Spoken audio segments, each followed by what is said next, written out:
Buenas noches, amigos, amigas. Bienvenidos a su programa de Tu Diputado TV con el tema de adicciones. El día de hoy vamos a tocar temas bastante interesantes que es sobre el psicoanálisis, sobre Freud y si es posible que a través de este método científico se pueda tratar la enfermedad del alcoholismo. Tenemos a nuestro invitado de siempre, el licenciado Ramón Vilar. Hola.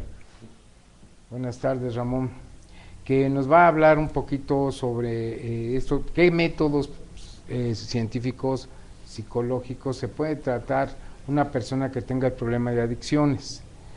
Primeramente, Ramón, y de acuerdo a la escuela freudiana, a través del psicoanálisis, desde tu punto de vista como practicante de la psicología, ¿consideras que una persona que tenga problemas de adicción pueda tratarse a través del psicoanálisis?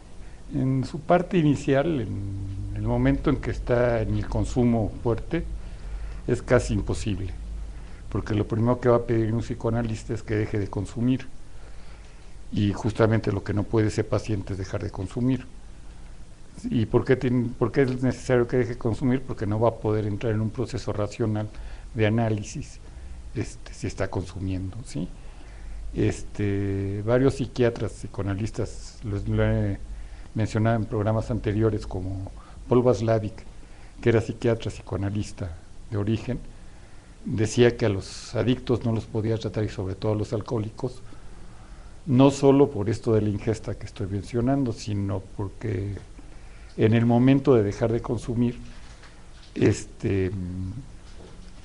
ellos manifestaban una personalidad totalmente neuropsicotizada por el síndrome de abstinencia, y cuando el psicoanalista empezaba a hacer sus referencias, pues estaba tratando con una personalidad. En la medida que el síndrome de abstinencia desaparecía, aunque ya había dejado de consumir, tenía otra personalidad. Esto en cuanto a esta etapa, que es la etapa crítica, o la etapa que sobre todo a los familiares más les preocupa, que es el dejar de consumir. El psicoanálisis no es una corriente, es una corriente, pero no es un solo pensamiento. Hay múltiples pensamientos. Si quieres nos metemos a ver las diferentes escuelas. Pero el psicoanálisis no puede hacer que deje de consumir, ¿sí? Entonces, encontramos este problema. Sin embargo, todas las corrientes sí tienen una serie de análisis muy interesantes sobre lo que son las adicciones y por qué, y sí puede ser necesario. El mismo Bill W., el fundador de Alcohólicos Anónimos, estuvo desde mediados de los 40 a su muerte siempre en psicoanálisis, como un método paralelo, no alternativo, paralelo. Ok. O sea que Bill W., fundador o cofundador de Alcohólicos Anónimos, independientemente de la terapia grupal que tenía dentro de Alcohólicos Anónimos, paralelamente tenía una terapia a través del psicoanálisis. Inclusive para los fundadores de Alcohólicos Anónimos, Bill W. y el doctor Bob Smith, doctor en medicina, pero era proctólogo. Podemos hablar que era por donde salía el alcohol y no por donde entraba, su especialidad, ¿sí? Para no confundirnos, ¿sí? Para el doctor Bob y para mí, de hecho, el método de Alcohólicos Anónimos no es en sí mismo una terapia, es una serie de principios morales, espirituales, que crean un cambio de personalidad, pero es casi repentino, según ellos, ¿sí? Y en las juntas están compartiendo, no están terapeando. Posteriormente ya metimos, sobre todo en México, esto de la terapia, o sea, en grupos de terapia intensiva como los grupos 24 horas, ahí fue donde se hizo famoso. Nació eso de la terapia. De la terapia, pero antes no se habla tanto de terapia en los grupos de autoayuda. Bien, tú, como dentro de tu experiencia, aquí nos has hecho comentarios que tienes pacientes que tienen problemas de adicciones. ¿Qué método utilizas? ¿Qué método psicológico utilizas? ¿Cuál es el que te ha dado mejor resultados? ¿qué es lo que le puedes recomendar a cualquiera de nuestra audiencia que te ha dado mejores resultados para tratamiento de las adicciones? A ver, inicialmente yo creo otra vez cito a Václavic, que es de donde me baso, en la intervención en crisis. Es decir, cuando tratas a una persona, y aquí hay muchos casos, o sea, yo tengo pacientes con 20 años dentro de Alcohólicos Anónimos y que dejaron de consumir, no conmigo, sino en Alcohólicos Anónimos, y luego han querido reforzarse con una terapia y entonces van a consulta. Pero en el caso del adicto clásico que está en la ingesta alcohólica o en el consumo de sustancias, procuro una intervención en crisis. ¿En qué consiste esa intervención en crisis? Este es todo un método. Es un método de confrontación y de plantearle soluciones. ¿Sí? Y se une mucho también del propio Václavic con la terapia breve, que le llaman. Es breve porque busca objetivos inmediatos. Y entonces el método inicial que propongo es buscar objetivos comunes entre el paciente y yo. ¿Sí? No son quizá mis objetivos, quizá mi objetivo planeado sea que él deje de consumir, ¿sí? Pero quizá no sea el objetivo del adicto, ¿sí? Entonces, al tener ciertos métodos y trazar una ruta para conseguirlos, el paciente, si realmente está en un proceso crónico de adicción, va a impedir conseguir sus objetivos por el consumo. Un caso. ¿Y en qué consiste ese método de confrontamiento? ¿Cómo es? ¿En qué consiste? Fundamentalmente, una de las cosas que los familiares o los que tratan con cualquier adicto te refiere es que son mitómanos, que son muy mentirosos, ¿sí? Y justamente ahí es donde tienes que confrontarlo. Yo no creo que el adicto sí es mitómano, pero no creo que esté mintiendo adrede, sino que está en un autoengaño y no se da cuenta de su realidad. O sea que la persona que tiene un problema de adicciones es mitómano, miente, pero él considera que no está mintiendo. Para él sí es muchas algo verídico, en muchas ocasiones, no siempre. No siempre, es decir, anda entre la mentira y esta ensoñación. Si está soñando que hace cosas, es el hombre del mañana, promete, etcétera, etcétera, ¿sí? Y cree que va a cumplir. Qué bueno que tocas este tema, porque pues todos nosotros hemos tenido en alguna situación de algún vecino, amigo o familiar, el hecho de enfrentar la mitomanía de la persona adicta.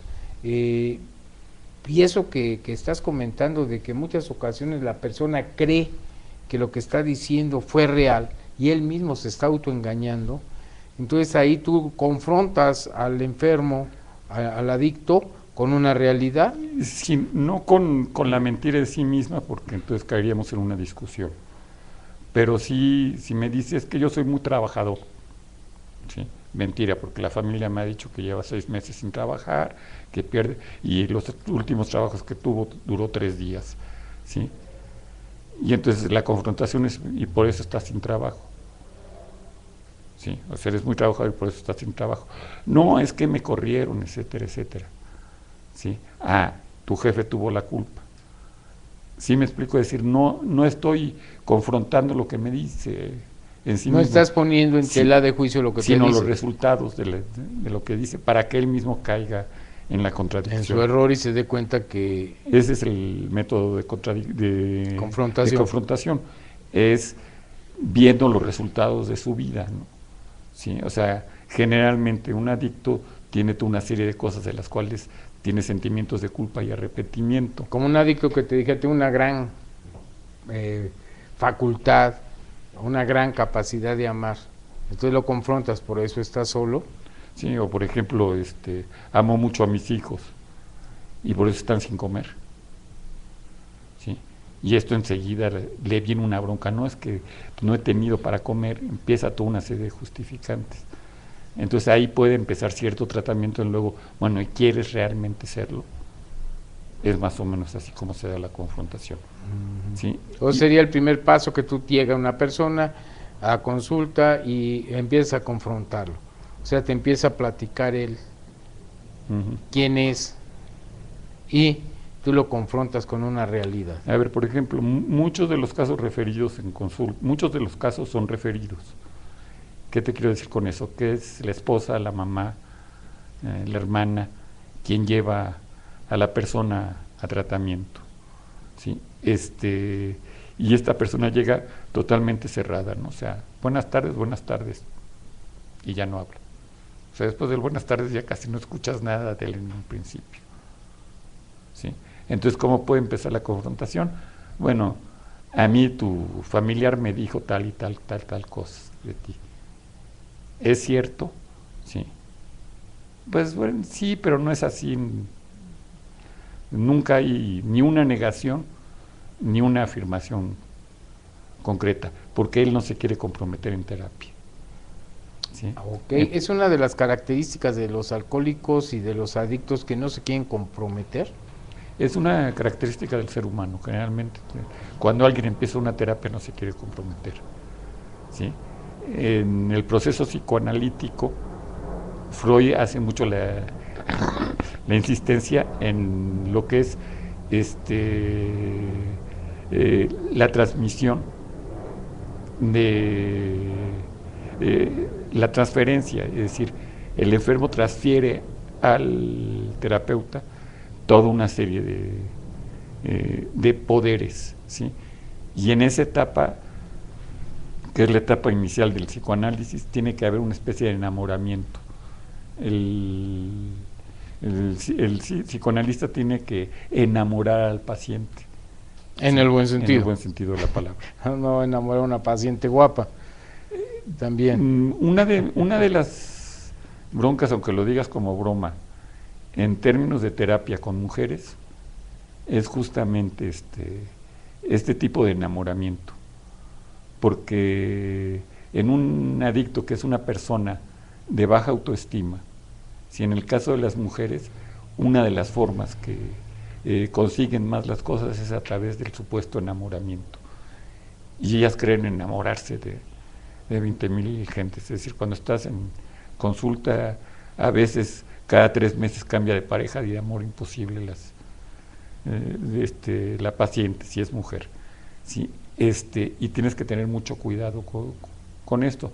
Hay muchas pacientes a las que yo corto la terapia y las canalizo con otro psicoterapeuta. Con una psicoterapeuta. O sea, alguien de su mismo género. Porque es muy fácil que en el momento en que se sienta el analizado, hombre o mujer, en un periodo de análisis, siente suma debilidad y siente su vulnerabilidad ante el terapeuta, ¿sí? Y aquí tienes una relación de poder que con los adictos es muy difícil, porque los adictos son anarquistas radicales y niegan toda autoridad y todo poder, ¿sí? Entonces, ¿te lo concede o no te lo concede? Te pone una barrera. Pone una barrera, pero al mismo tiempo, una vez que te lo conceden, se van de bruces, pero siempre están cuestionando el poder. Esto no pasa tanto con otros pacientes. Sí pasa la bronca de la transferencia.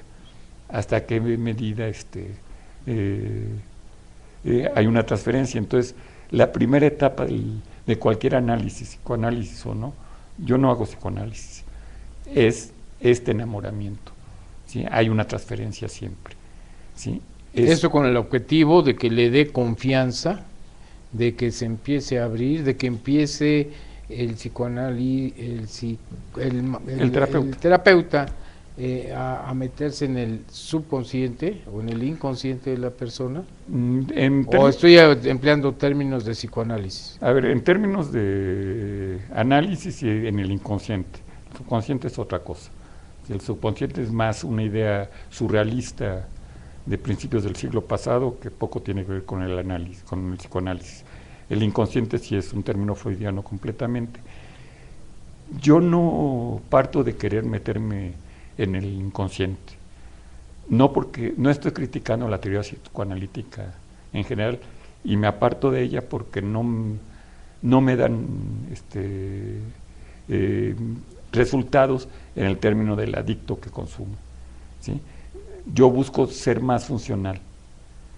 Inclusive empiezo ante la negativa del dejar de consumir o el dejar de beber, ¿sí? Que se da o sea, si hay pacientes que dicen, pues mi objetivo es dejar de beber o dejar de consumir. Bueno, ahí ya llevamos un terreno ganado, ¿no? ¿Sí? Ese es el objetivo de la terapia. Pero en el 60-70% de los casos me dicen, no quiero dejar de consumir, ¿sí? O sea que no tienen una claridad volitiva de lo que necesitan o qué están haciendo en el consultorio del psicólogo. Porque tú lo acabas de comentar, lo lleva la mamá, lo lleva la esposa, lo lleva la hermana, lo lleva la familia, los seres queridos, y ahí está el paciente a ver qué puedes hacer por él. Pero en realidad él no llega convencido, toca, oye, fíjate que me está pasando esto y quisiera ver la posibilidad de que tú me ayudes a dejar de consumir, a dejar de beber. Así es. Esa es la mayoría de los casos. Hay otros casos que sí saben lo que quieren, aunque sea falso. O sea, el problema es que pierdo los trabajos. El problema es que me llevo muy mal con mi mujer, ¿sí? El problema es que no me entiendo con mis papás, pero no refieren al consumo, ¿sí? El consumo no existe para ellos. O sea que hay una serie de circunstancias ajenas al consumo o a la ingesta alcohólica que toman como pretexto, vamos a decirle así, para la conducta que están observando. A ver, pero yo me guardo mi alcoholismo, yo me guardo mi adicción. El primer error como terapeuta es justamente tener la idea preconcebida de lo que acabo de decir. Es un pretexto para él, ¿sí? No, para él es un sufrimiento de esa mala relación que tiene con la vida. Sí, yo estoy de acuerdo, es un sufrimiento que tengo porque no llevo una relación genuina con mi familia, con mis seres que quiero, pero todas las circunstancias son los que están ocasionando este problema, menos mi consumo, menos mi alcoholismo. Entonces lo que hay que meternos es hacer un plan, y me preguntas cuál es el método para llevarte bien, y cuando en ese plan entra que la adicción es la que impide, bueno, en ese momento va a poder aceptar que tiene que dejar de consumir, o acepta él moderar el consumo, que a lo mejor no va a poder por el nivel de adicción, o acepta dejar transitoriamente durante un tiempo el consumo, ¿sí? En donde podemos avanzar por otros lados. Yo he tenido casos, tengo un caso ahorita, un hombre de 52 años, que la familia ya había estado en Alcohólicos Anónimos, inclusive ingresado en la Quinta Santa María, ingresado como alcohólico anónimo y con un problema de bipolaridad al mismo tiempo, ¿sí? Y él me insistía en que él no era alcohólico, ¿sí? Ok, pues vamos a hacer la prueba, como dicen en Alcohólicos Anónimos. Bueno, ahorita lleva 2 años en tratamiento, estaba sin trabajo, ya tiene trabajo, está trabajando y bebe cada 2 meses, cada mes, moderadamente en una reunión familiar, ¿sí? Yo no le pude impedir que no beba, es decir, claro, cumplió los objetivos de su vida. Lleva una relación más o menos en armonía con su familia, con su trabajo. Está divorciado, alejado de los hijos, ahora tiene una muy buena relación con sus 3 hijos, como tiene trabajo, al hijo menor que todavía estudia le pasa dinero para que siga estudiando, va cumpliendo con todas las cosas. ¿Yo puedo impedirle a ese hombre dejar de beber? Pero ¿cómo puedes determinar que la persona es alcohólico? No, porque este paciente que nos estás describiendo posiblemente no sea alcohólico. Pero su familia y lo que me contaban de él tenía muchos rasgos de alcoholismo. Y había estado referido en Alcohólicos Anónimos, internado por lo mismo. Digo, cuando está ya en Alcohólicos Anónimos se supone que debe tener un problema de alcoholismo. Pero por lo menos él tenía esa idea o tiene esa idea. Él nunca tuvo esa idea, pero la familia le decía ve Alcohólicos Anónimos y la familia lo internó en la Quinta Santa María, sí. él era alcohólico. Bueno, hasta donde yo sé, el programa de Alcohólicos Anónimos dice que el único requisito para estar ahí es el deseo de dejar la bebida. Ni siquiera te dice que vaya sin beber, sino que tenga el deseo de dejar la bebida. Estoy de acuerdo, esto dice el programa. Y también dice el programa de Alcohólicos Anónimos que el alcoholismo es una enfermedad incurable y que siempre va avanzando y que nunca va en retroceso. Si esta persona me estás comentando que bebe moderadamente cada 2 meses y que lleva a la familia bien y que cumple con sus obligaciones, desde el estereotipo que tenemos del alcohólico, no es alcohólico. Tendría un problema conductual, tendría otra cosa menos alcoholismo. Puede ser un bebedor social. A ver, vamos con la primera parte, porque ya me diste 2 argumentos y como abogado sabes que no se puede argumentar con un argumento otra tesis, ¿sí? El primer argumento es que se va a Alcohólicos Anónimos por voluntad propia, por convencimiento, con el deseo de dejar de beber. Y si el deseo es para que no me deje mi mujer o para que no me deje mi familia, me dijeron, si no vas a Alcohólicos Anónimos te dejo, y ahí va, no tiene el deseo, pero está yendo para cumplir el deseo de otra persona. Así hay muchos casos, ¿sí? Dejan de beber periódicamente y recaen. ¿Cuál fue en este caso el problema fundamental? Primero, quitar el alcohol se había vuelto la obsesión de la familia, no de él nada más, sino de toda la familia. Es decir, toda esa familia está circulando a través del alcohol. Viene fulano a la casa, escondan las botellas. No nos vamos a llevar contigo si no vas a Alcohólicos Anónimos, ¿sí? Y había una rebeldía innata de esta persona, ¿sí? ¿Qué fue lo primero que hicimos? Quitar el conflicto, que el alcohol no fue el conflicto ni el centro de la familia, ¿sí? Y empezar a dejar de beber. Es cierto que hay muchos individuos donde la adicción es orgánica, y lo hemos visto en muchos programas de acá. Ninguno de estos individuos puede dejar de beber. No puede seguir con la ingesta alcohólica porque se van a terminar destruyendo, ¿sí? Sin embargo, hay toda una serie de gentes que tienen la enfermedad adquirida, ¿sí? Y para mí esto es más un trastorno conductual. Puedes cambiar las situaciones de conducta y poder beber, ¿sí? Y en estos hay muchos ejemplos, ¿sí? Que te puedo dar de personas así. En Alcohólicos Anónimos también dicen que el único que puede definir si una persona es alcohólica o no es esa misma persona. Nadie se lo va a definir a él. O sea que yo no le puedo decir, tú eres un alcohólico. Él solito tiene que darse cuenta si es o no es un alcohólico. ¿Y cómo se da cuenta? A través de las terapias grupales, quiero suponer. O a través de hacer la prueba. O sea que vaya y que tome. El libro azul de Alcohólicos Anónimos te lo dice. Si usted considera, y el primer paso también te lo dice, de Alcohólicos Anónimos, usted considera que no es uno de nosotros, vaya y haga la prueba. Si lo es, va a regresar, ¿sí? Este es el método tradicional de verlo. Como terapeuta, si una gente está al borde de la muerte por su manera de consumir, pues no le vas a decir que vaya a hacer la prueba. Se muere. Sí, o sea, si ves un paciente cirrótico, bueno, si vaya a hacer la prueba y se muere de cirrosis hepática. Bueno, de todas maneras se va a morir de cirrosis hepática porque es incurable la cirrosis, ¿sí? Pero si lo ves en un estado físico deplorable, no vas a decir ve a hacer la prueba, ¿no? O sea, vas a buscar que pare de consumir, e inclusive ahí sí yo acepto las casas de recuperación y estos sitios como formas para parar de consumir. Otras formas menos violentas, como son los toxicológicos de la Ciudad de México. Sí, en la Ciudad de México el gobierno del Distrito Federal tiene 2 toxicológicos donde cualquier tipo de intoxicación, sea por sustancias o alcohol o cualquier otra droga ilegal, o inclusive por una intoxicación de camarones, ¿sí? Te la curan en el toxicológico, ¿sí?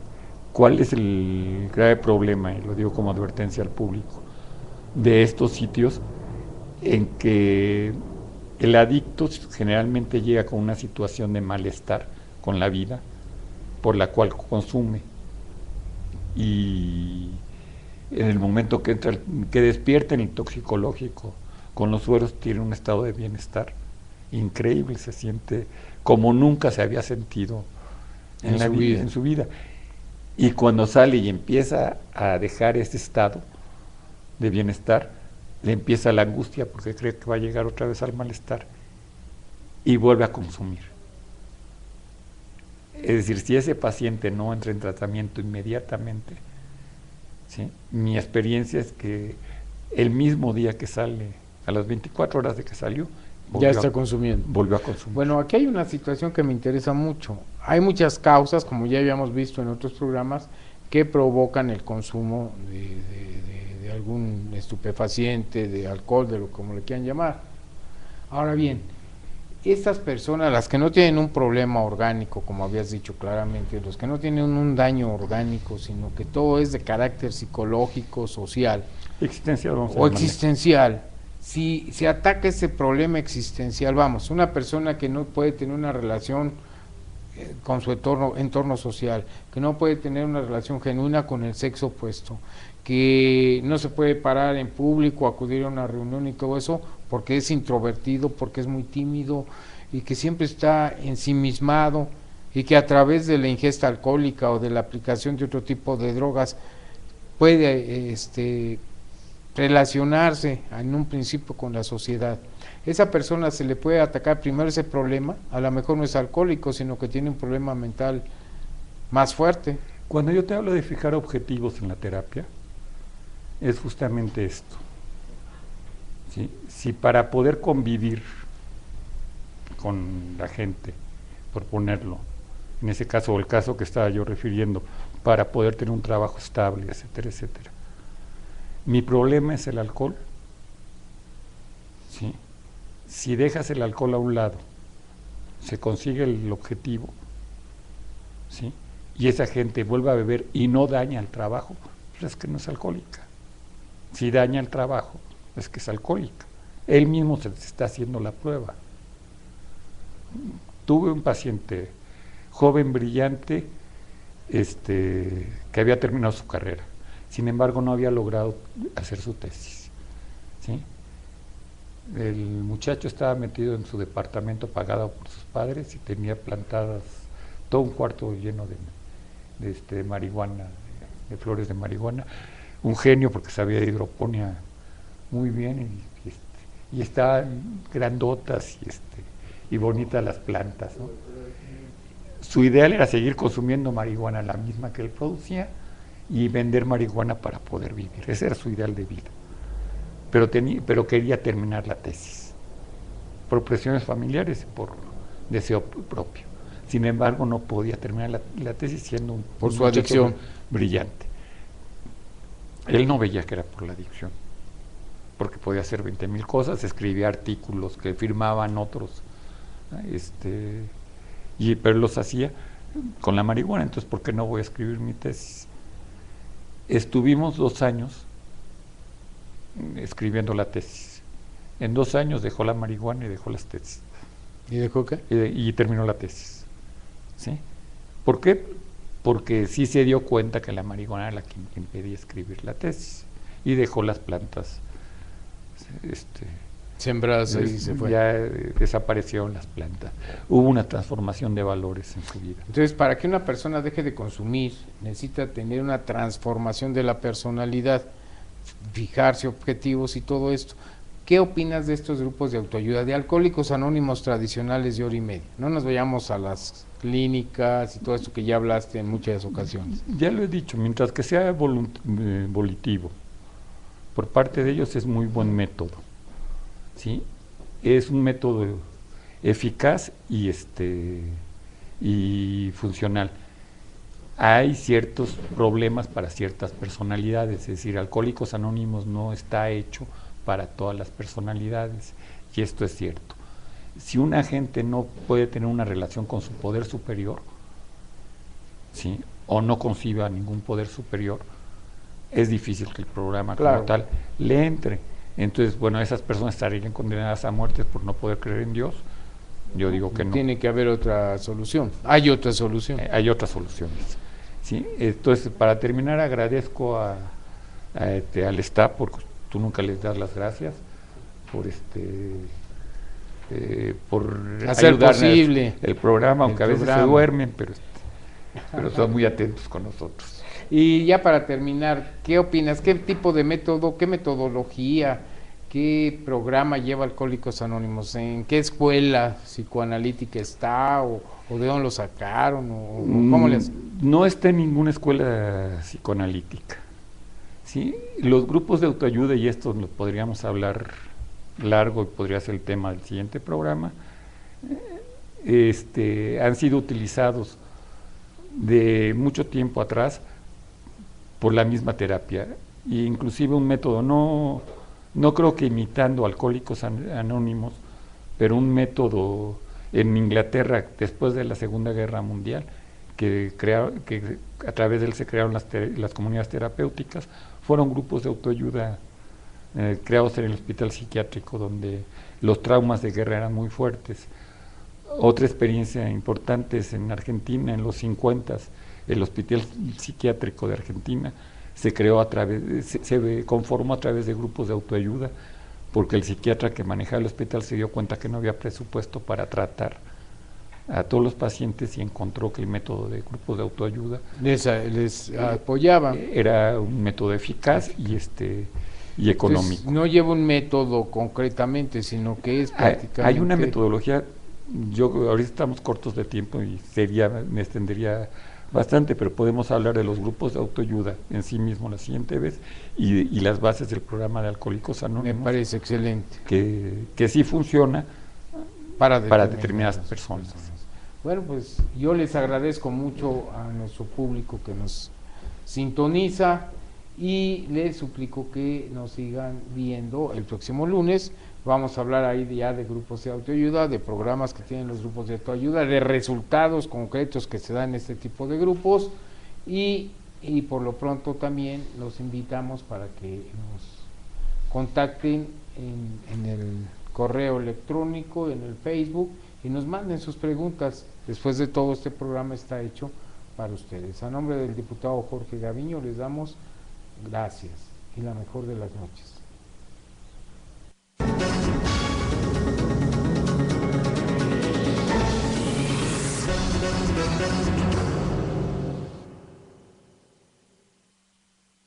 Científicos psicológicos se puede tratar una persona que tenga el problema de adicciones. Primeramente, Ramón, y de acuerdo a la escuela freudiana, a través del psicoanálisis, desde tu punto de vista como practicante de la psicología, ¿consideras que una persona que tenga problemas de adicción pueda tratarse a través del psicoanálisis? En su parte inicial, en el momento en que está en el consumo fuerte, es casi imposible, porque lo primero que va a pedir un psicoanalista es que deje de consumir, y justamente lo que no puede ese paciente es dejar de consumir. ¿Y por qué es necesario que deje de consumir? Porque no va a poder entrar en un proceso racional de análisis, si está con adicciones y por qué, y si puede ser necesario. El mismo Bill W., el fundador de Alcohólicos Anónimos, estuvo desde mediados de los 40 a su muerte siempre en psicoanálisis, como un método paralelo, no alternativo. Paralelo. Ok. O sea que Bill W., fundador o cofundador de Alcohólicos Anónimos, independientemente de la terapia grupal que tenía dentro de Alcohólicos Anónimos, paralelamente tenía una terapia a través del psicoanálisis. Inclusive para los fundadores de Alcohólicos Anónimos, Bill W. Desaparecía, aunque ya había dejado de consumir, tenía otra personalidad. Esto en cuanto a esta etapa, que es la etapa crítica o la etapa que sobre todo a los familiares más les preocupa, que es el dejar de consumir. El psicoanálisis no es una corriente, es una corriente, pero no es un solo pensamiento. Hay múltiples pensamientos. Si quieres nos metemos a ver las diferentes escuelas. Este, pero el psicoanálisis no puede hacer que deje de consumir, ¿sí? Entonces, encontramos este problema. Sin embargo, todas las corrientes sí tienen una serie de análisis muy interesantes sobre lo que son las.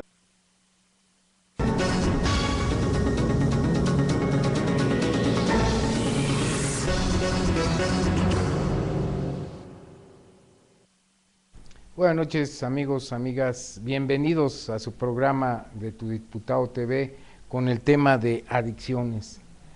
El día de hoy vamos a tocar temas bastante interesantes, que es sobre el psicoanálisis, sobre Freud, y si es posible que a través de este método científico se pueda tratar la enfermedad del alcoholismo. Tenemos a nuestro invitado de siempre, el licenciado Ramón Vilar. Hola. Buenas tardes, Ramón, que nos va a hablar un poquito sobre esto, qué métodos Asumiendo, ¿sí? Varios psiquiatras, psicoanalistas, lo he mencionado en programas anteriores, como Paul Watzlawick, que era psiquiatra, psicoanalista de origen, decía que a los adictos no los podía tratar, y sobre todo a los alcohólicos, no solo por esto de la ingesta que estoy mencionando, sino porque en el momento de dejar de consumir, ellos manifestaban una personalidad totalmente neuropsicotizada por el síndrome de abstinencia, y cuando el psicoanalista empezaba a hacer sus referencias, pues estaba tratando con una personalidad, en la medida que el síndrome de abstinencia